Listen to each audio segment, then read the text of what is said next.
there's there's some interesting times ahead for the Chicago Blackhawks.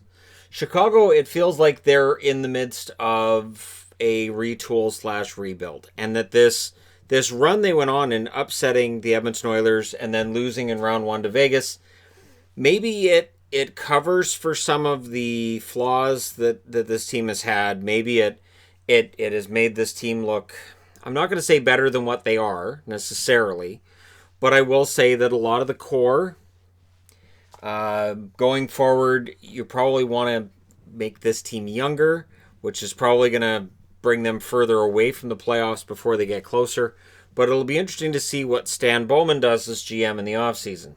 Does Coach Jeremy Colleton return next year? My guess is yes, because if they're going to make a change behind the bench, I think they would have done it as soon as Vegas knocked them out. No shame in losing to the Las Vegas Golden Knights, and impressive that they knocked out Edmonton, but there are some major question marks going forward, and they don't get any more major than the net.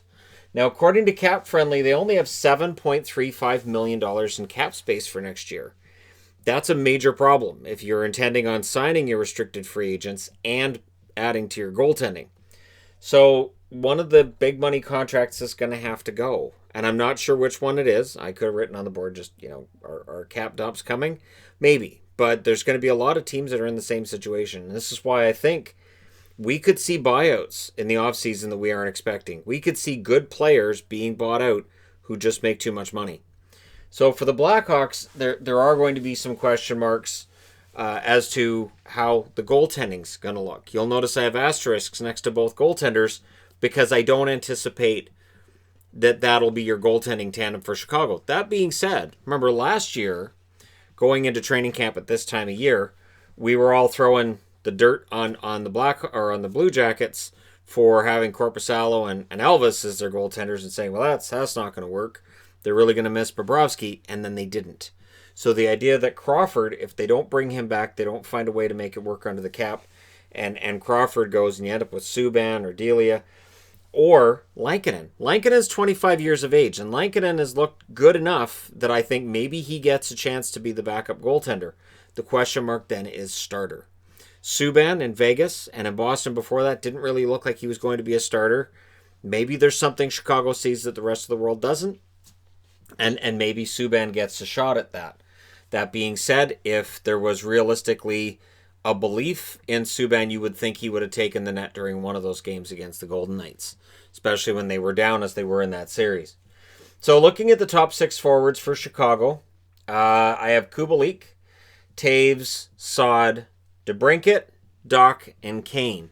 Now, of course, Kirby Dach had his coming out party in the playoffs this year. People now see just exactly why Chicago drafted him third overall last year. Chicago, by virtue of making the playoffs, by virtue of beating the Oilers, they cost themselves a pretty good draft pick, to be honest. But they're drafting 17th in a deep draft, so maybe that'll be okay.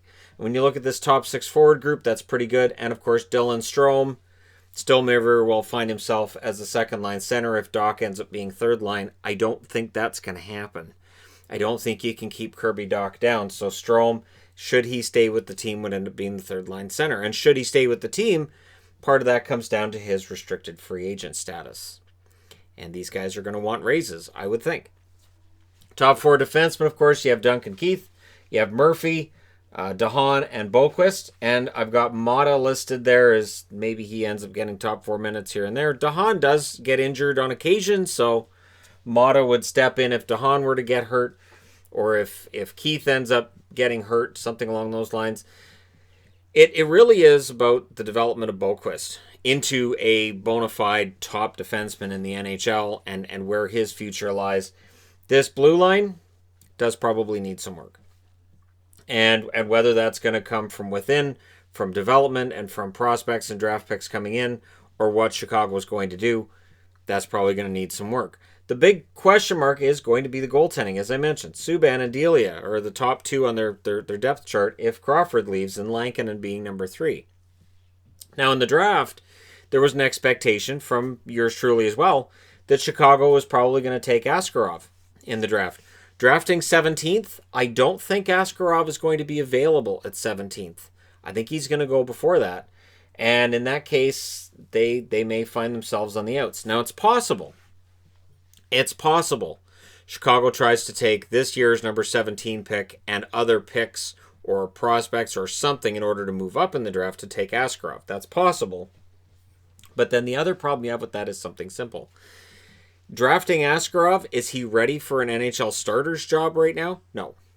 So you're still going to need to bring somebody in, or you're going to have to tell Malcolm Subban you're the starter and then go with that, with Subban and Askarov as your goaltenders. Either way, it could be a long year upcoming for the Chicago Blackhawks once the 2020-2021 season gets going. As I said, $7.35 million in cap space.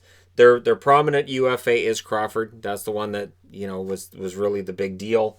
Restricted free agents, Kubalik is the big name. How much is Kubalik worth? How much of that $7.35 million is going to go to him? He looked excellent during the season, scored a bunch of goals, and then in the playoffs where the hockey gets tougher, he did it as well. And he outshone players named McDavid and Draisaitl in that series against Edmonton. So Kubalik is likely going to get a pretty significant raise. But with the flat cap and the economic uncertainty going forward, how many years does he get and how high is that raise going to be? Strome is mentioned as due. Caggiula is due. He'll probably just get about $1 million. But again, they only have $7.35 million. So if Caggiula gets $1 million, if Cuckoo sticks around at a league minimum, that's $1.7 million between those two players. And now they're down to $5.65 million for Kubalik and Strome. And that, I don't think, gets you Kubalik and Strome. And then, of course, Subban. If Subban gets $1 million, Caggiula $1 million, Cuckoo $700,000, $2.7 million, you're now down to less than $5 million to keep those guys around. So odds are we're going to see a contract traded out or bought out. And again, this offseason could be really, really interesting when it comes to buyouts. So at the draft table, they have 4 picks in the first 3 rounds. Again, with these videos, I'm just getting into the first 3 rounds, not into the later rounds and all that. Number 17, number 46, 79, and 81. And anytime that teams have 2 draft picks really close to each other like that, I do speculate whether or not they might package those 2 and try to move up. I would expect if they keep all 4 picks that, yes, one of those 4 picks will be a goaltender. But again, I don't expect Askarov to be available once they get down to that level.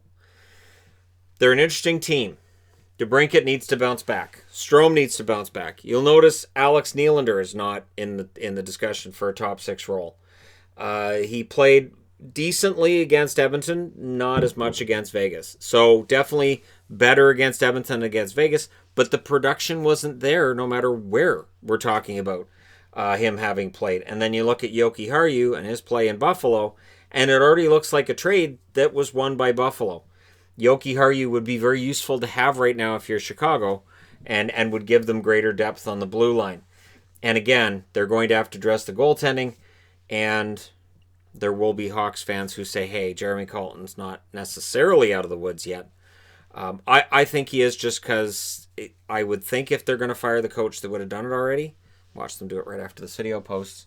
But again, I was going to do the Arizona video today, and I thought, nope, they haven't named their GM yet. We'll hold back on the Arizona one, so I did Chicago instead. So, salary cap, are we going further into a potential rebuild, or can these veterans lead them back to at least a playoff spot next year?